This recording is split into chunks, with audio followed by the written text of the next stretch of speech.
Franco, that looked like quite a big one out there. First of all, are you okay? And can you just talk us through what happened from your side? Grabbing a point late on, you must be pretty happy with that. It's been a while, so yeah, extremely happy. But on the good side of that, we have Pierre Gasly, who's joined us now, up into the points in the sprint. Fantastic result from you from 12th on the grid. Just kind of walk us through your race and how you got there. Yeah, it's been I must say, I'm very happy, even though that 1 point doesn't really change anything for the year we've had and the rest of the season. But it's just been such difficult last few months.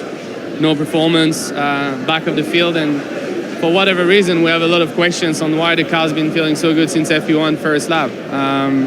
Don't really have the answers for now, but we need to find those answers. And yeah, today was very tricky, turn one, quite a lot of chaos. We saw it was important to stay out of trouble and try to be aggressive because, yeah, it's not every weekend that I get a chance to score points, and managed to make it stick. And I'm sure you're happy that the car felt good right from P1, but is it a little frustrating when the team's not able to identify exactly why and where that speed's coming from? I'm staying away from the frustration. I've had enough this year, so, you know, I'll take anything I can. And I mean, I'm just very happy because on a season like that, you know, we're not fighting for anything in the championship. We're last, and the guys keep putting their best every weekend, one weekend after another. And yeah, it's proven to be worth it because today we managed to be in the top 8, and I'm also quite optimistic for the rest of the weekend. Hopefully we can make it again tomorrow. So in the race, we heard your radio got played out where you said, can the Ferrari get on with it and pass Fernando?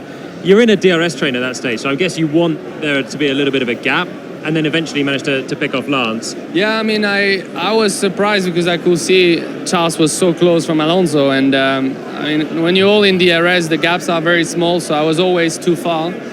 And yeah, it is the one weekend since 4 months I could see the points right in front of me, and I really wanted to make sure that I get a shot. So yeah, my first move was quite optimistic into turn 1, but I absolutely wanted to at least get one try and put some pressure, and I managed to make it stick on the second. But yeah, it's not every day I come up on the radio saying this stuff. I was even surprised myself that the Ferrari were so close ahead of us, but yeah, it felt good. All right, Pierre, we're going to head into qualifying now in a little bit. You said yesterday that you got held up on your second lap from that yellow for the Ferrari. What do you think the potential is, Q3? I mean, yeah, exactly. I think that's been feeling good in the car, and there's still a few things to work on in turn 8, turn 9. Like, hopefully we can pick up a bit of performance this afternoon, but yeah, I'm definitely going to try to make it in the top 10 this afternoon. All right, well, we'll let you get back to work. Thank you. Your day's only half done after a fantastic drive there into the points.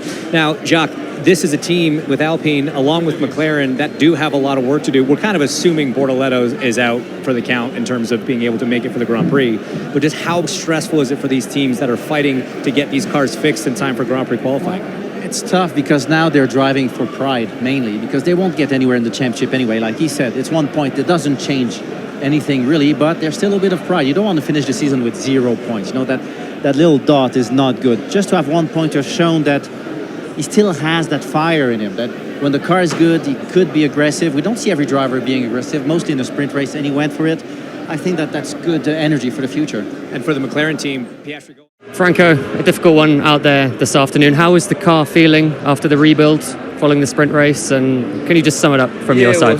Was not feeling great. To be honest, I really struggled in the session, but I think the car was very fast.